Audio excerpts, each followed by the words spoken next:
that everyone Oh, Dad, you shouldn't have. can get excited about.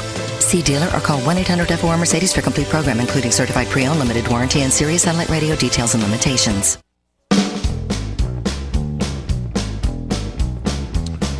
Welcome back, ladies and gentlemen. I am your host, Fred Dreyer, your cultural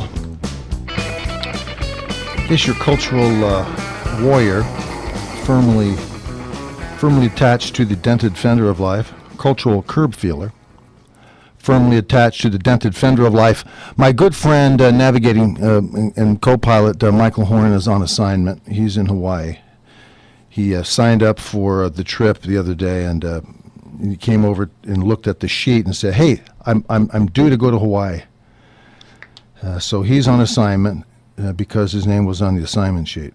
So he's out of here. It's just me and you folks. Great to be with you.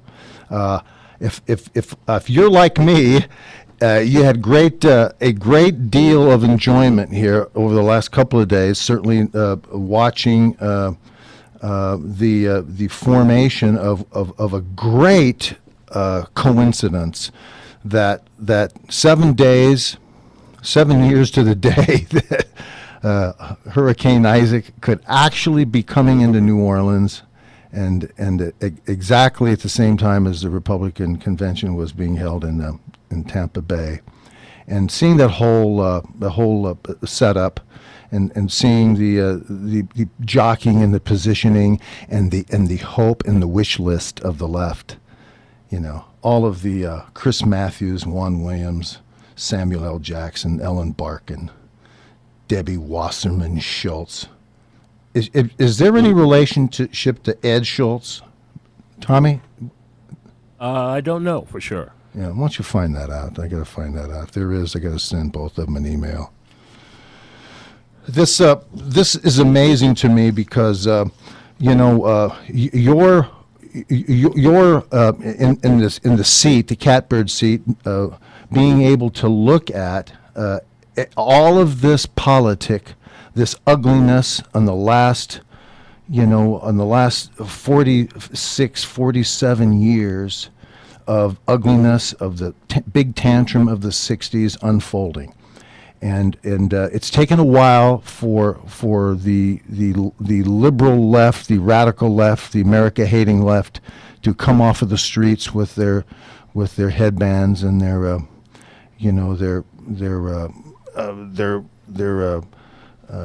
army fatigues and granny glasses and headbands and taking dope, and the philosophy of love the one you're with rather than love the one you want, or however the song went.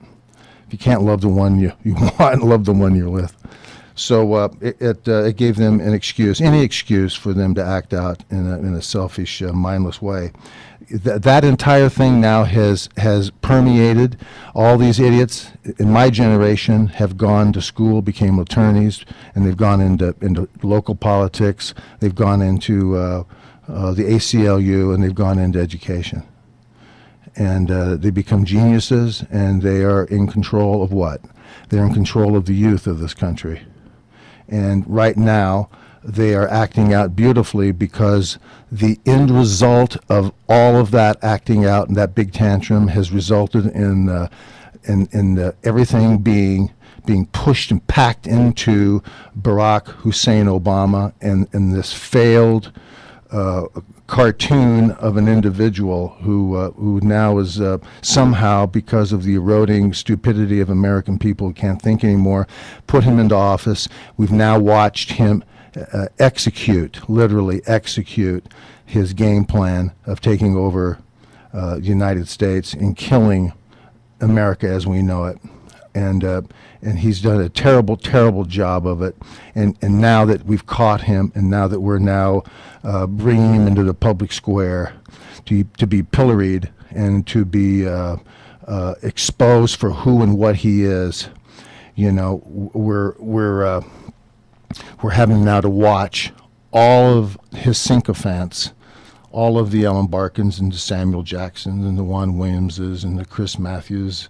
And I left out Ray Nagin. He's the chocolate mayor, the chocolate city. And wonder where he is now. I wonder what restaurant he's haunting down there in the Quarter. These failures, and Debbie Wasserman Schultz and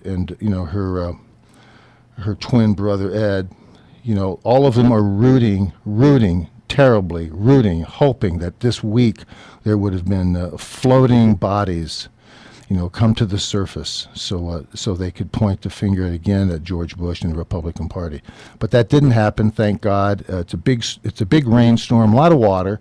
Doesn't seem to be too much damage. There's some spotty flooding and people with rowboats, but you live in the bayou in the delta. Everybody has a boat, so it's not.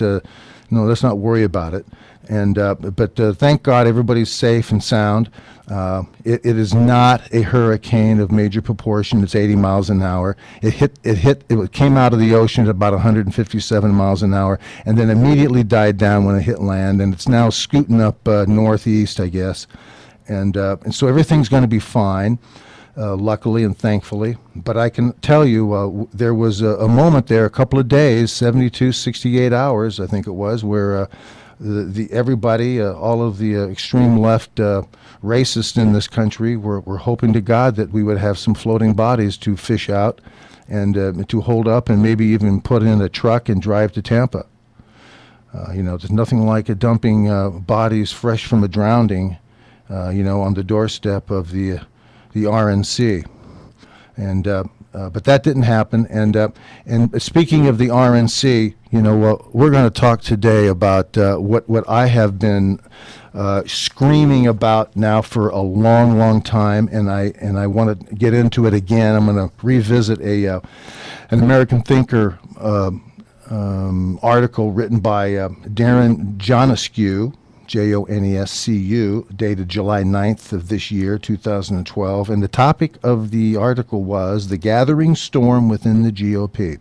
And if you recall, I read you a little bit a couple of months ago, about what was going on inside the GOP. Well, funny things happen. The GOP really kind of like picked what I think was a disaster keynote speaker in Chris Christie. He was, I think, emblematic of what I believe is absolutely wrong with the GOP. There was some very good speakers that we really didn't get to really talk about and be able to see. We certainly did. Mia Love, her speech. She's a mayor of a town in Utah. She's running for political office there. Mia Love, she was beautiful in how she spoke. Great narrative, but the mainstream media certainly didn't show that. And Artur Davis. Artur Davis. He was an ex-lib and worked in the campaign to elect Obama. And he's now, the light switch has gone on in Artur's head, and so he's now joined us. He spoke, and he was beautiful and eloquent. Again, both these people are black, and somehow it never really translated into the mainstream media. And then there's also Juan Williams, who said the greatest thing he got out of Ann Romney's speech was that Ann was a corporate wife. So there's a lot to talk about. There's a lot of stupidity going on out there, and we're going to get into the GOP, what's going on in the GOP. We're going to also get into Chris Christie's speech and how terribly disappointed it is, and where we're going to go from here. So stick with us. We shall return.